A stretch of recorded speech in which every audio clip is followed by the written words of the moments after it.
il est urgent aujourd'hui de pacifier cet espace politique. Ce qui s'y passe au point de vue médiatique, les réseaux sociaux, ce n'est pas du tout rassurant.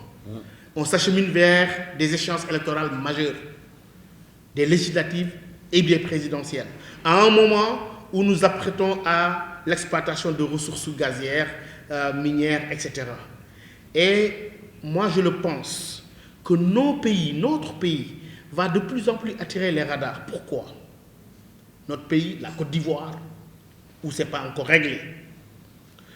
Nous avons cette crise ukrainienne, ou russo-ukrainienne pour dire, qui impacte l'Europe. Et comme vous le savez, nos pays, pour l'Europe, ont été toujours considérés comme des variables d'ajustement. Nous avons Wagner à nos frontières, au Mali. Donc, la grande querelle occidentalo-russe, elle est bien là, elle est présente.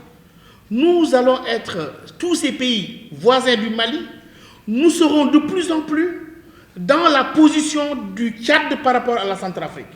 Parce que lorsque les Russes sont dans un pays voisin, tous les autres pays à côté qui peuvent être une zone de redéploiement de leurs ennemis classiques ou désignés sont des cibles en plus. Nos pays étant des variables d'ajustement aussi bien pour l'Europe que pour d'autres pays occidentaux, avec l'exploitation du gaz, vont être vus par un certain pays dont la seule pression sur les puissances occidentales est le gaz, comme des pays qui vont casser son monopole, en tout cas diminuer son influence, son poids et ses moyens de pression. Donc nous devons faire attention. Quelqu'un disait une phrase que j'aime beaucoup, que dans un pays où il y a du pétrole et du gaz, on ne joue pas avec le feu. C'est exactement la situation. Je crois que nous devons attirer l'attention sur, appeler les hommes politiques à la retenue, aussi bien du pouvoir, qui doivent donner des gages d'organisation d'élections crédibles, inclusives, transparentes, démocratiques,